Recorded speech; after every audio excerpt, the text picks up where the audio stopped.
Like I said, I'm happy to be here. My name is Brad. I get to serve as the president and CEO of Lutheran Military Support Group. Before we get started, I'm going to guess that there's a couple veterans in here. How many of y'all have served in the military? Sweet. Thank you all for your service. How many first responders do we have in the room? Rock on. Thank you for your service. How many family members of service members? First responders also impacted, right? Thank you for your service. We can't go and do our job.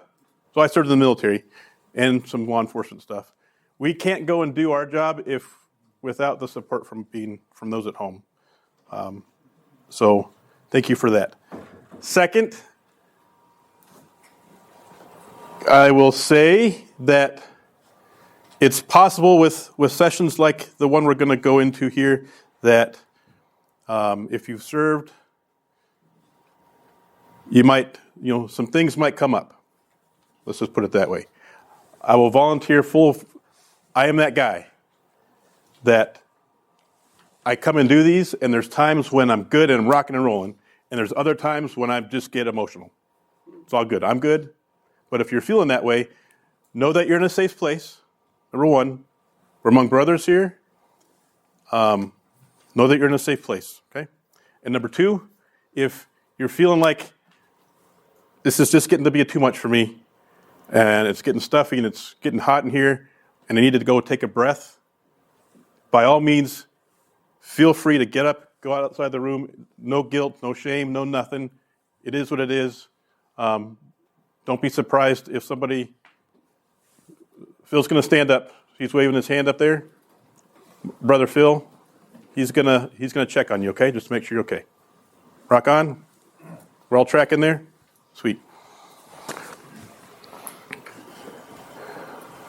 So a little bit about me. I served in the Texas Army National Guard for 7.5 years. This is our team picture. As you notice, we're not wearing uniforms. Our job was to provide security for all of the counterintelligence agents in all of the branches in the military. We were stationed in Baghdad, and we looked like that so we could drive their vehicles when we needed to and not get pulled over, or get flagged. So it worked really well for me because my eyes are the same colors as theirs, and if you're in the sun for a long time, my skin gets nice and tan really easily. And my beard at that time, maybe even now, was pretty patchy like theirs was. And so I got refused access to our embassies all the time. They thought I was Lebanese, and they thought I was Syrian and all kinds of stuff. Guys like Roger here, his call sign was Irish Pride, which means that his hair was red, and we had to dress him up in a burqa when we went outside the wire because he just had the red hair and it wasn't going to fly. So I have maybe you've got a picture like this at home where you've got a lot of pride in the picture. It means a lot to you because of what you did when you served, when you deployed, the fire team that you served with, your firefighters, and the law enforcement folks that you served with. And so there's a lot of pride there. But I bet if you sit there and think a little bit, and you look at this picture, you also know the pain that your service members, your brothers, your sisters have felt. One of those guys is in prison now for killing his wife, an unborn child. Good friend of mine. This guy, he didn't come out. We lost him there. All these other guys have dealt with physical injuries, mental injuries, spiritual injuries. And so on one hand, there's a lot of pride there for me, and there's other days when I'm just breaking down in tears because I know the pain that also exists with them. So I served in the military for 7.5 years, deployed to Iraq in 2005, and then trained other folks when I came back. We trained them to go overseas and come home alive. This is my family here. Been married to my wife, Laura. She's a nurse. Been married for 21 years. The dude in the back is my son, Ben. He's 18. And then Will in the middle is 7. And we live in New Ulm. And I get to come all over the country and do cool stuff like this. So Today we're going to talk about moral injury. Read you a little something as we get started. Dear earthly warriors and fellow warriors in Christ in this earthly kingdom, when I saw the announcement in our church bulletin, I immediately wanted to be here with you. But being 82 years of age with several health problems and uncertainty of winter snow hitting the Midwest, I chose to write this letter and have it read to you in my place. I also thought it would be good for me to, at such an event, to get something off my chest, so to speak. This then has become an opportunity for self-examination. As mentioned, I am 82 years old and I have been married for 55 years. I joined the Army at 18 in July of 1961 to get away from home. Perhaps some of you can relate to that. Being from the Midwest, I went to Fort Leonard Wood for training. From there, it was on to Fort Carson, Colorado, and then to Chicago and the 5th Army Headquarters with a short summer hitch at Camp McCoy, Wisconsin, now called Fort McCoy. All the while, I'm just an enlisted soul, nothing to brag about. I was assigned as a clerk typist from basic training and accordingly did all sort of typing for others in command. But it is here where I must share with you the guilt that I carry. You're probably saying, you've got to be kidding. How's doing some paperwork in the Army make one guilty of anything? Well, at Fort Carson, besides being a clerk, I was also a gopher. You know, go for this, go for that, fill in this form and then that form and then so forth. But in Chicago, it was a different story. It was in 5th Army Headquarters that I was assigned to the overseas assignments. It was here that I, along with a few other clerks, had the duty of typing up transfer orders for hundreds of enlisted men and officers. These transfers would be to bases all over the world, but in 1963 and 64, you can guess where most transfers went: Vietnam. At first, we were sending military advisors to South Vietnam. That soon turned into a combat situation.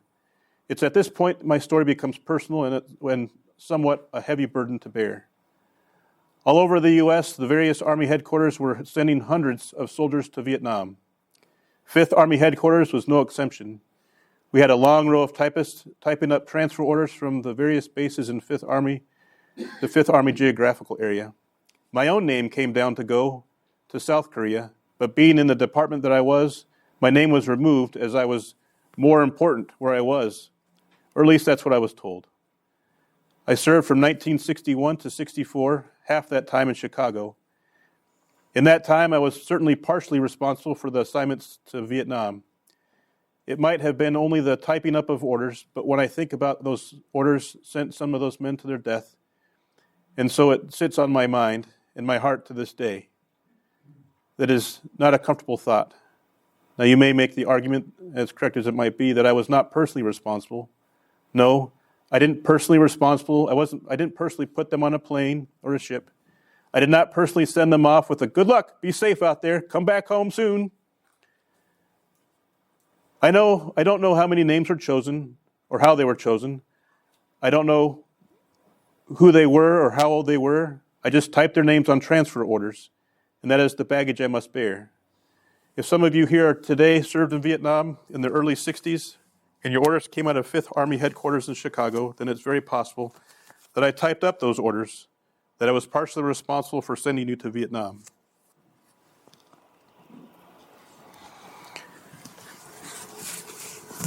As we start, maybe some of you have heard this, you shared, I know that Jesus died on the cross for my sins, but I still can't forgive myself. I can't forgive myself for what I've done. And you heard, maybe you just need to pray more, or maybe you need to read the Bible more, or maybe you need to go to church more, or maybe you were told, you're full of pride, you need to give that up. Jesus died on the cross for your sins, be done with it. And you still felt like this massive chasm that yes, I understand that Jesus died on the cross for my sins, and I acknowledge that, and I believe that, and at the same time, I just can't forgive myself. I'm not at peace. So What we're going to talk about today is that very thing, is that chasm that you might feel, or maybe someone that you know in your family feels of, you've heard them say, I can't forgive myself. And I acknowledge Jesus as my Savior, but I just can't forgive myself. The goals, we're going to define moral injury and trauma, and then discover how they influence self-forgiveness. And the other thing we're going to do is we're going to explore paths to resolution and healing. So, on your sheets, we'll jump into moral injury. Moral injury is a wound in the soul, an inner conflict based on the moral evaluation of having an inflicted or witnessed harm. Moral injury can also result from active behavior such as torturing or killing, but also from witnessing a close friend be slain. It can involve feeling betrayed by persons in authority. Now, I'll say that moral injury is not something new. Moral injury, you can go back to Genesis, in the book of Genesis, and you can find examples of moral injury. And throughout the Bible, you can find examples of moral injury. But what is new is the term moral injury has really only been around for about 20 years. And they're still deciding, the powers that be are still deciding what that definition is. This definition combines, from Brock and Latini, combines a lot of the common threads between them, so that's the one that I've used. Now, why is it important to talk about moral injury? I'm sure that you've heard about how many military service members take their life a year. The number was 22 a day, right? You've probably heard that. And the newer number, the more recent number is 17 a day. That's still too many. If you work in a first responder field, you know that police officers are taking their lives at a rate higher than general population. Firefighters, same thing. And why is that? A big part of it is moral injury. If you listen to their story, there's certainly trauma involved, but if you listen to their story, you're going to hear a lot of guilt expressed, and shame expressed, and an inability to live with themselves, and they take their lives because of that. When I listen, it's moral injury, moral injury, moral injury. So if we can get through the message of moral injury and let people know that the gospel is there and the gospel can provide resolution, God's grace still fits, God's grace still spans that chasm, we can serve a lot of folks. So moral injury is what that is. Let's take a deeper look at what is it. So the three components on your sheet there. Number one, notice that it's a wound in the soul. It's a spiritual wound. So spiritual wounds need spiritual help. Second, if you want to use our Lutheran language, consider like having inflicted is a sin of commission. Like I did something that went against my conscience, my moral values. I went against that. Whatever I did, and now I can't live with myself because of that. Or maybe it's I witnessed something, or I didn't do something. So it could be a sin of commission. It could be a sin of omission. I didn't do enough, and I feel guilty for that. How could I? Who am I? How could I leave my battle buddy out there to die? Like, how come I came home and nobody else did? Like, kind of things like that. Or also a feeling of being betrayed by persons in authority. So we talked about Vietnam would be a really good example of our service members being like they don't have an option. They're in most cases being drafted and sent over and doing something that no one else wants to do, and they come home.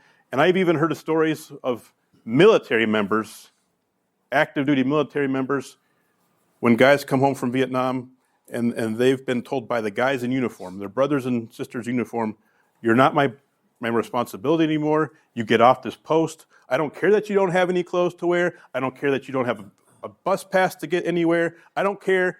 Get out. Like, to be betrayed by leadership at the highest levels, be betrayed by your country, that is relevant today with the stuff that's going on in our country today, with law enforcement officers feeling betrayed by those in command. So those are the three main things. Is a person's either done something, the wound comes from having done something that they feel guilt or shame from, could be something that they didn't do and they feel like they should have done more, or a sense of betrayal. What are some examples of moral injury? We go to page 2. What are some examples that you can think of from your military experience, first responder experience as a sheepdog? What are some examples you can think of?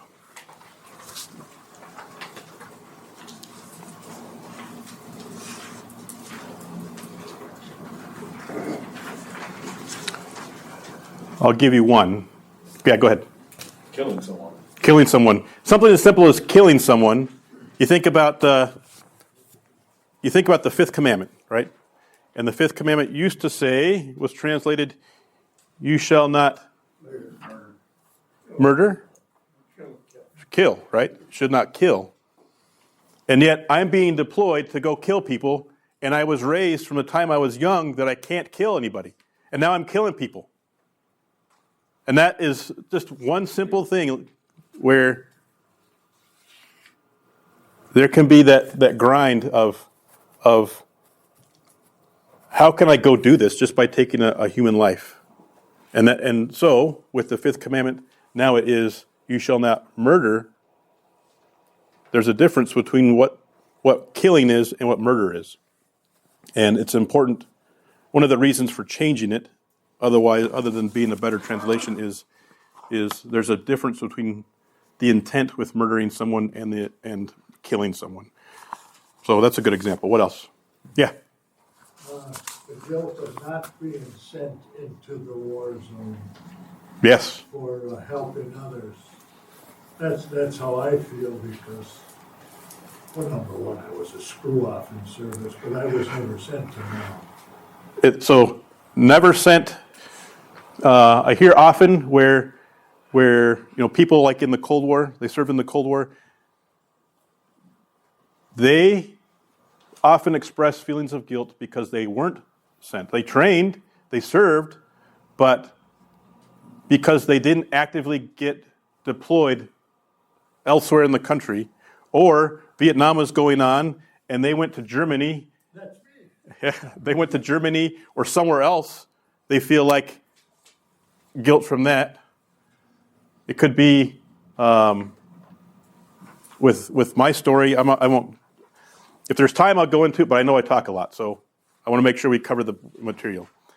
With my story, I went home on R&R, which is, you get 2 weeks off and you come home. The day that we came home is the day that all those guys, except me, were in a truck. 2 trucks, really. And the guy that we lost was my truck commander. I was the tail gunner in his truck, but not that day, because I just got home from our vacation time that we get. I was in bed. They were coming back from picking up two brand new up-armored Suburbans, and the lead vehicle would be probed. We had a reputation because we traveled fast, hard. We weren't nice people. We stayed alive. Well, we changed vehicles, and now we weren't known because we were driving different vehicles. So the common practice for insurgents was to probe into to convoys, and say try to get in between and see how you would respond if they could get their vehicle in between the two of you. And so our driver took evasive actions. He was driving halfway on the dirt berm, and the other side was on the hardball. And when we drove fast, so we didn't drive anywhere that was less than 75, 80 miles an hour on a freeway, which sounds okay, but they weren't in good condition because they were getting bombed all the time. And then if there was traffic, we would cross over to the other side of the road and we would drive 85 miles an hour into oncoming traffic. And we had lights going, so that's what we did. Back to the story. They're getting probed, takes evasive action, going 80 miles an hour, tries to come back on the road itself, ends up rolling 8 times, end over end over end over end. The truck commander that I pointed out, he didn't make it. He got thrown from the vehicle, landed in razor wire. The guy that was sitting in my spot that day, the tail gunner in my chair, his upper palate was split, so this part of his mouth, this part, was split in 2. He hit a jamming box. The driver was crushed into the truck and had to be hauled out manually. The guy with the red hair was the best friend. He was our medic. He was the best friend of our truck commander. And he basically watched his best friend die in front of him on the helicopter. And for me, I'm thinking, okay, I didn't find about any of that. I was from here to the guy in the red sweater there, away. There was a wall between us, but our tactical operations center, the guy on the radio that knew everything was going on, I was no further away from here to there, and when it was all going down, I didn't find out about it for 5 hours. I found out about it from an analyst. And I'm wondering, why didn't I get to go? Why was I spared when that guy, the guy that was taking my spot that day, that should have been me? Why didn't I get called up to go respond and provide security when everybody else went? And a bunch of other stuff. So I didn't do enough, right? Omission, I didn't do enough. There's guilt from that. I mentioned law enforcement officers. If you've watched, I want to say the documentary is Minneapolis Burning. If you watch that documentary, you'll see a lot. There's a ton of trauma there and a ton of betrayal, a ton of moral injury with those officers on the Minneapolis Police Department. It could be something as like, you see guys, you think back when Fallujah was going on, and you hear about the Marines just like got stacks of people because they'd go in and do clear houses, and there's a bunch of dead people on the ground, and they're still going through and putting holes in them. Why? How would you feel if you're clearing houses and people are coming up from the dead bodies and capping your buddies in the back? Right? You're not going to put up with that. And you just might get to a point where in your anger, you're going to feel like, I'm going to put holes in every living thing. Every living thing's going to die. If it's not my uniform, it's going to die. Right? And you might just go do it. And then after the fact, you're going to come and say, how in the world did I do that? Who am I? How can I live with myself for what I've done? If I'm capable of that, I'm capable of anything. And that scares me, and what do I do with that, right? And so those would be some examples. On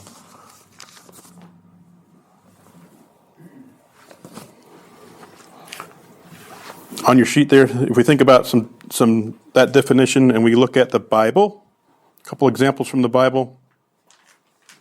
Judas Iscariot is an example of commission. So he was filled with remorse. He returned the coins, but what did he do? He felt like he was unforgivable, and he hung himself. The disciples in Gethsemane. If you were the disciples and you watched your Savior, your best friend, get arrested, and you did nothing, when you go back to that house, how might you feel? What questions might you ask yourself? We should have done more. I didn't do enough. How can we let him be betrayed like that? And the guilt that you might feel that way. With David and Ahithophel, might be a name that you're not readily familiar with, but we're blessed with David's life in a lot of ways. Ahithophel was one of David's most trusted advisors. And when Absalom, David's son, rebelled against him, David wasn't only dealing with the betrayal from his son Absalom, trying to take the throne, but David's most trusted advisor betrayed David.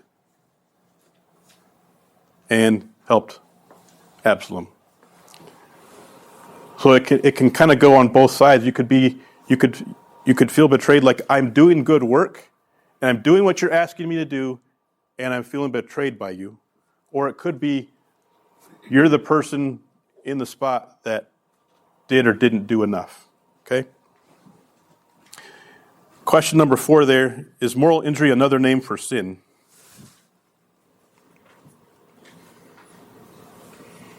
What do you think? Yeah, in the back. I would say yes, and I think a good example for that is Paul when he writes in his work that he's describing himself as doing what he doesn't want to do, and he knows he's doing it when he's doing it, and he ends up calling himself a wretched creature. So I think moral injury can be sin. Yes. Anybody else? What do you got? Anybody else have another thought next to him? Argue in some instances no, because I mean, feeling betrayed by someone you trusted, you aren't responsible necessarily for the actions that they've caused. So that causes you moral injury because of the example that was provided in the first page being like also involving feelings of betrayal. I don't consider that to be sinful. Good. So there's a wrestle there. It could be a sin, but it's also a wound of your conscience, and that means you could be with that fifth commandment example is you're serving as a law enforcement officer, you're serving them in the military, and your job is to serve as God's agents of wrath. You bear the sword for a reason, and you are serving honorably, and you're taking lives honorably, and you're taking in accordance to God's will. You are not sinning in those situations, but you might still feel guilty for it. And so you might not be sinning, but you might feel like you've sinned. And so that's where moral injury can be challenging. Is there are times when it is a sin, and other times when it's you feel like you're going against your moral code and you haven't sinned. Right? So trauma, jump through trauma quickly. Trauma results from an event, series of events, or a set of circumstances that is experienced by an individual as physically or emotionally harmful or life-threatening that has lasting adverse effects on the individual's functioning, mental, physical, social, emotional, and spiritual well-being. So highlight some things there for your sheets there. It's an event or series of events that you experience or a person has experienced and is oftentimes deemed by them to be life-threatening. The reason why experienced is in there is how many of us watch 9/11 happen on repeatedly, or nowadays with different movies, you have to experience it yourself. It's not something that you've watched on the TV a bunch of times. This definition doesn't include vicarious trauma, which would be like counselors. They aren't there, but they could experience trauma vicariously because they're working with trauma impacted people. That's their job, right? And so you're going to hear stuff, and as long as you're hearing, pastors could be the same thing. Is they could at some point experience trauma, be impacted by trauma secondhand. But generally, for people, they've experienced it, life-threatening, and it has lasting adverse effects on a person.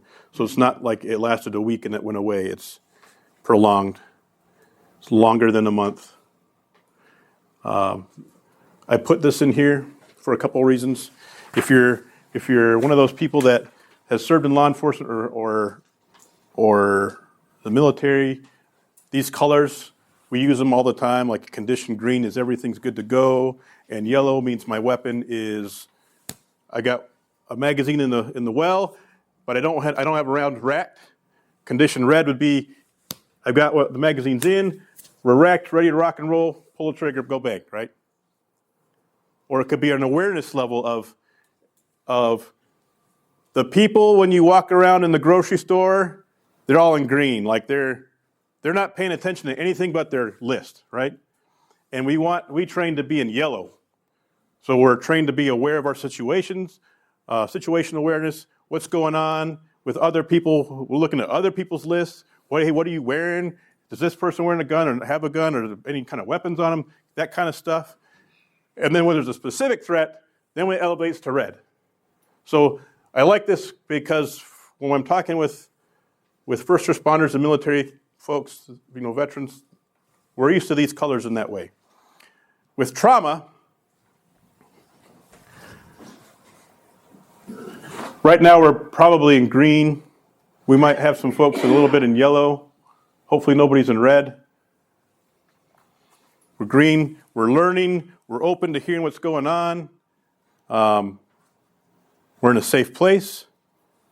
But now when those cars are honking, that something in your background, like, oh, what's going on with that? We might elevate to yellow, depending on your situation. If there's maybe more of a specific threat, or it could be a certain smell that takes you back to something in your past, or a feeling or something like that might trigger this fight or flight response. You're going to move up to this. And then if it keeps going, you're going to lock into red, and then you're going to come back down. Now, people experience traumatic events, and God designed us to function this way. The fact that we're going this path is not a bad thing. God designed us to react fight or flight, to keep ourselves alive. He designed us to be here. The problem is we're not supposed to be stuck here. So when PTSD happens, it's when a person is stuck. They're stuck here, and they can't come out, and they don't know how to get out.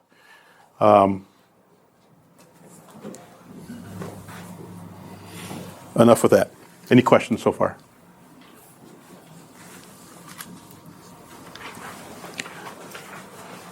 So with the two selves, when a person is dealing with a traumatic event like that, so whether it's law enforcement, fire, a veteran, I mentioned that they're stuck in that red, on this slide here. They're stuck here. When they're dealing with trauma and a person going to counseling, what is the counselor's goal goes to this two selves. The person is locked in. If it's a person that served in Vietnam, there's a lot of Vietnam vets that take their lives today, right? Because they've been dealing with things for so long. They're stuck in Vietnam. Part of them mentally is they're present still in Vietnam. And their other self is the person that's moved on and is trying to make sense of how they're supposed to move on with all of the stuff that's going on in the experience that they're in their heads. And a counselor, a mental health professional, their goal is to bring those two selves together as much as possible. Okay? With moral injury, it's something similar, where you might feel like I'm a redeemed child of God and I can't forgive myself. And the chasm between the two is not crossable. The person dealing with moral injury feels like there's no bridge where I can cross. There's no hope for me. It's like you could maybe say severe depression, but I can't see a way out of how I can forgive myself or how forgiveness can be presented to me. In a reason for that is, if you think about, I couldn't save my battle buddies. Why I came out alive and my battle buddies didn't? I need forgiveness from them. I need forgiveness from them in order to forgive myself. And they're dead. And I can't go to them and get forgiveness from them. But that's what I need to get the resolution. Okay? So with the two selves, that's what we're talking about here is with trauma, we're working to get those folks together. With moral injury, it's a similar thing, but it's not, you can't just say, Jesus forgives you, and it's a magical, we're good to go, drive on, happy life, right? It doesn't work that way. So how do we talk about healing and resolution? A friend of mine, her son had his his tonsils taken out. And supposed to be all good, but he was feeling sick that one day, didn't go to school, and then all of a sudden, like he felt like he was going to vomit. And so he rushed into the bathroom, got into the bathroom, and he vomited blood all over the bathroom. I'm sorry, this is kind of gross, but we're in a room full of guys, right? Vomited blood all over the bathroom. Now, my friend, being the mom, the son's mom, she's cleaning up. And now she's also a very good trauma-informed therapist. So she thinks about stuff like this. And she came up with this analogy, and I think it's perfect to share with you here. With trauma and moral injury, the goal is you want to clean it up. You can't just close the door to the bathroom and say, I'm not going to deal with this, right? But that's often what we do, is especially as guys, we're like shutting down, put that stuff in a box, weld the corners all up. We're not going to deal with that at all, ever. But in the same way, we're saying we're going to close that bathroom door, and we're going to try to forget about it, and we're going to forget about the flies, and we're not going to deal with it, right? But we have to. We have to clean up what's in there. It's important to go to counselors and get the help that we need. It's important to address the moral injuries that we're experiencing. So our goal is going to go in there, we're going to clean up as much blood as we can. But what's going to happen? You're probably going to notice, maybe in a month from then, that you thought you got it all, but you didn't. There's some up underneath the cupboards, there's some like in the hinges, and you're going to get some more out. And you think you're going to be good.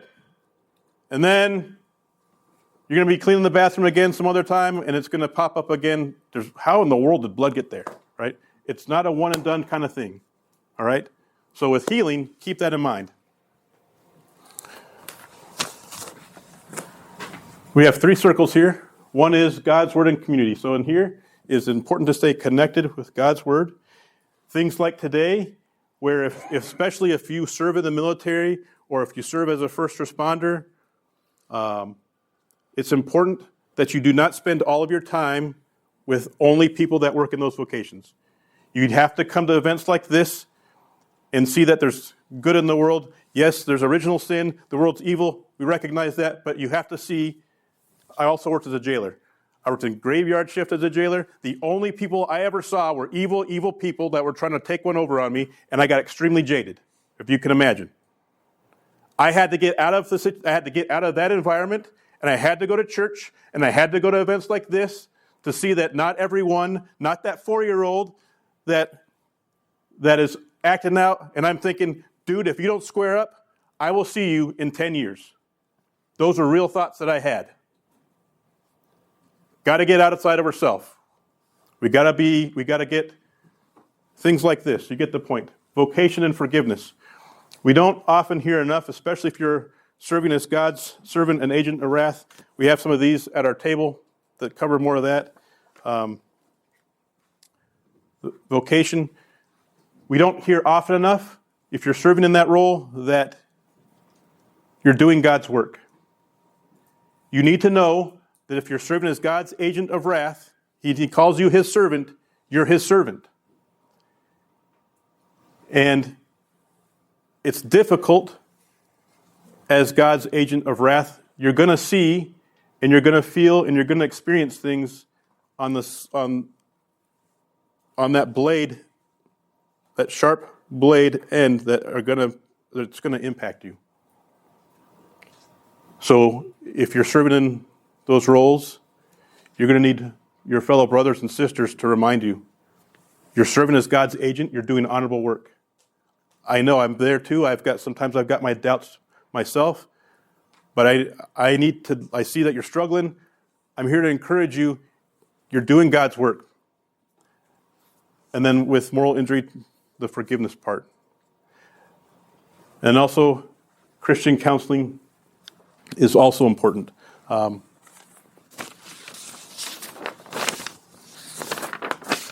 So, let's do a little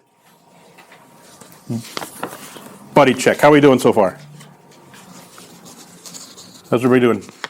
You all right?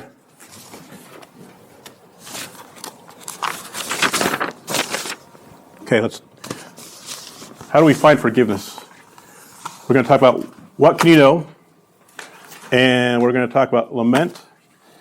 We're going to talk about vocation, self-care, a couple things. So, what can you know? This passage from Hebrews, God did this so that by two unchangeable things in which it is impossible for God to lie, we who have fled to take hold of the hope set before us may be greatly encouraged that God cannot lie. So in those situations, you're going to be wondering, why did I live? If I only did more to save my friend, they'd be here today. What can you know? Number one, God doesn't lie, so we got to put God is all powerful. God reigns, correct? We have to remember that God reigns. He's in control. That means that if I acknowledge that and I'm struggling with why did my battle buddy die, and I should have been able to, the guilt of I should have been able to do more. He should be here today. But God's in control. Who controls when a person's going to live or die? Who's controlling their time of grace? God is. And so if that's the case, then I have to acknowledge, as much as it hurts, that even if I was a trauma 1 surgeon, and I had the full operating room in the field, and I did every possible thing that I could do, and God says their time is done, you can't carry that. You're going to want to carry it, but it's a step. We don't know why God does what God does sometimes. But God is in control. We have to acknowledge who He is. And when I'm doubting God's promises, I have to make myself understand it's not about me. I have to submit to God. I have to submit to God's will. God is in control. So to go to that blood story, that means every day I'm telling myself, I'm reminding myself, if that's what it takes, God is in control. I'm reminding myself of Hebrews 6:10 or 8:18. Or a favorite of mine is Philippians chapter 4:4-7. Rejoice in the Lord always. I say it again, rejoice. Let your gentleness be evident to all. The Lord is near. Do not be anxious about anything, but in every petition, by prayer and petition, with thanksgiving, present your requests to God, and the peace of God, which transcends all understanding, will guard your hearts and minds in Christ Jesus. He's inviting you to come to Him with your anxiety. He's telling you that He's near. If we listen, He's going to help us, because He promises when we come near to Him that He will come near to us, right? And He'll teach us. God's gift of lament is we are encouraged through the God's gift of lament to let God handle our trauma, handle our burdens. What does that mean? I'm using some strong words here. Accusing Him if necessary. Does God say you gotta be in a certain place before you can come talk to me?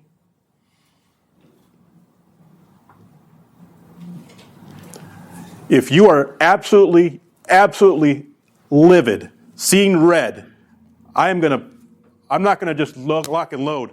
I'm gonna check out the 50 cal, I'm gonna put it on a Mark 19 or on a Humvee, and I'm gonna go kill every living thing. At that moment, you go to God. He's not expecting you to say, hey, you gotta be holy and you gotta be rocking and say a prayer or praise me first, and you gotta be in a certain place. No. When you're deep in despair, God says, come to me. He invites you, come to me. When you're angry, He says, come to me. So come as you are. God's shoulders are big. He's going to listen to you. What are the steps?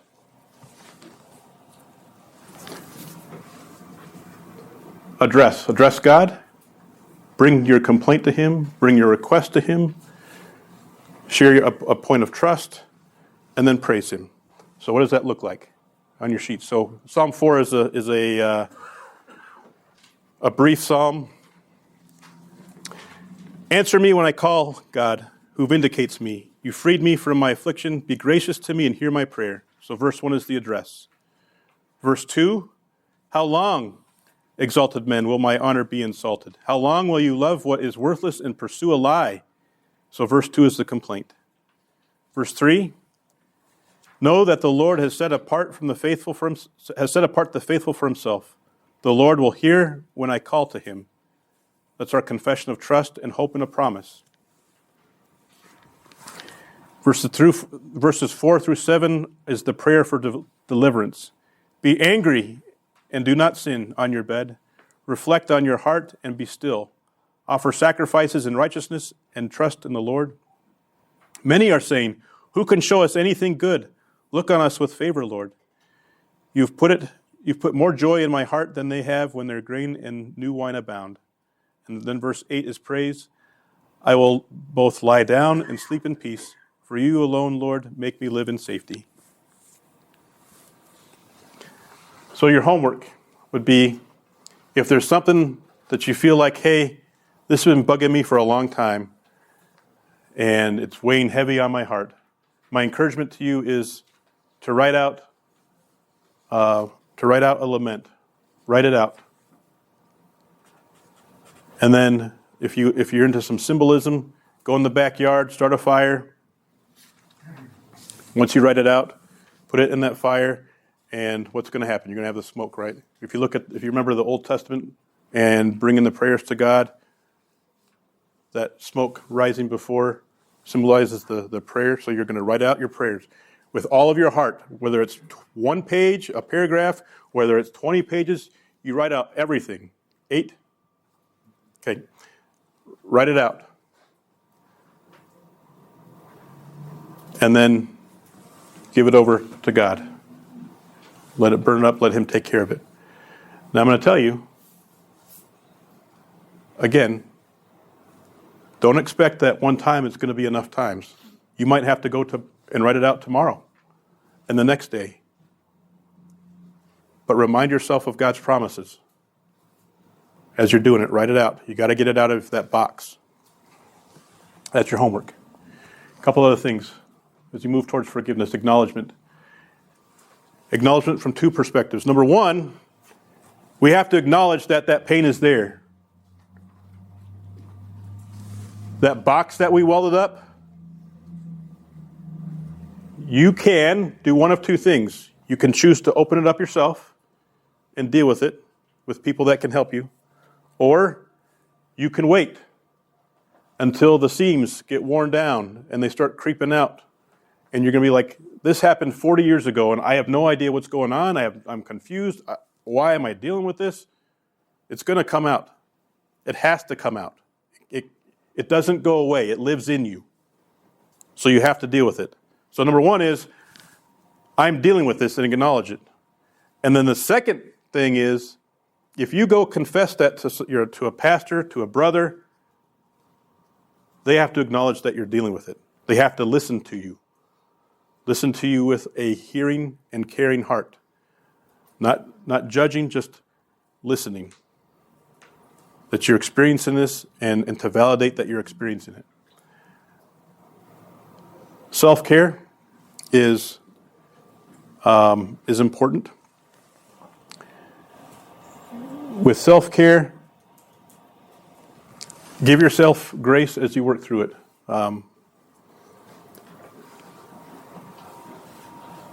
It's not an overnight thing. So give yourself some grace. Allow yourself to feel what maybe you've never felt before, and to know that it's okay. Know that you're worth it. God has you here on purpose, and He has purpose for you, and so you're worth it. Jesus says you're worth it. He went to the cross for you. He lived a perfect life for you. He says that you're worth it. Another aspect of self-care is go walk. Go outside and just walk. Just enjoy God's gift of nature. Simple things like sunrises and sunsets. The flowers, the gifts that simple gifts that he gives, just to take a minute to enjoy those things. And don't feel that it's selfish. I mentioned God's agents of wrath. You're serving as God's agents of wrath in those positions. Acknowledge some things. So if you're a pastor here, if you're an active pastor here, or maybe you fill in on occasions, my request to you is learn about moral injury and trauma a little bit more. And then in your sermons, go against what the seminary told you. Yeah! What do I mean by that? I mean that there are certain accounts in the Bible that you're not going to learn. You're not going to hear about in a sermon. You're not going to hear about the rape of Tamar in a sermon. But sexual assault happens. Rape happens. The statistics are 1 in 4 women have experienced a sexual assault. 1 in 6 men in their lifetime. It's not a small thing. And yet, what does God have to say about it in the Bible? He does. So make yourself knowledgeable about it and then talk about it. Trauma and moral injury, people know, especially after COVID. It's not this thing that people don't know about it. Our people know about it. So we need to address it and address it from God's perspective because he has something to say. With agents of wrath in vocation is honor your military folks, honor those first responders, thank them for the sacrifice that they're doing, that they're making, that their families are making, and recognize that they're serving. They've got one foot in this kingdom, and they've got a foot in the other kingdom of I'm a Christian, and I'm here to share the gospel, but I'm also here bearing the sword, and sometimes it means not sharing the gospel. And there's a big wrestle with that. So you have your assignment, pour out your heart with pen and paper. Some of God's promises. You can say to yourself, I am victorious. So, no, we are more than conquerors through him who loved us. You have value. While we are still sinners, Christ died for us, the righteous for the unrighteousness. I am not alone. Do not be afraid. Those who are with us are more than those who are with them. You are strong, you're hopeful and capable because God is with you, Isaiah 41:10. You're blessed because you believe. You're redeemed, restored, and clothed with grace. From Zechariah, the Lord rebuke you, Satan, the Lord who has chosen Jerusalem rebuke you. Is not this man a burning stick snatched from the fire? I've taken away your sin and put rich garments on you. That's you. So when you feel if you're struggling with moral injury and you're feeling like you aren't, God says otherwise. God says, you are my child. You do have value. I'm proud of you. On my refrigerator, I have your picture. You're redeemed.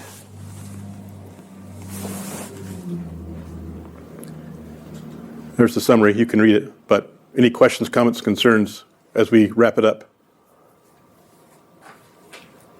One? Okay. Any questions, comments? I will make a comment. Yeah. I know we're getting down to the last minute, but oftentimes, secularly speaking, we hear about self-care, self-love, self-forgiveness, and there really is no foundation to any of those without Christ. And so, yes, you hear about those things, but really the foundation, as you mentioned today, Brad, is that we can forgive ourselves based on Christ's forgiveness. And you really can't take Christ out of that equation because he's the one that's done it all for us, just like we can't really love ourselves unless we realize that Christ has loved us first. Right. If there's something that I'd like you to get out of this is know that it's not a one-time pronunciation, absolution for you. It's going wherever that point of trauma, of moral injury for you is. It's going to that, and it's addressing it step by step by step by step by step by step. What's God's promises say about this? What does God's promises say about that? What does God have to say about this? And working through it that way, and bringing those two selves that spiritually speaking, where you feel like you're not forgiven, to bring those two people back together so that you realize that you are forgiven. God's grace covers you there. Thank you for coming. I hope this helped you all. Appreciate you being here. So God's blessings on your service.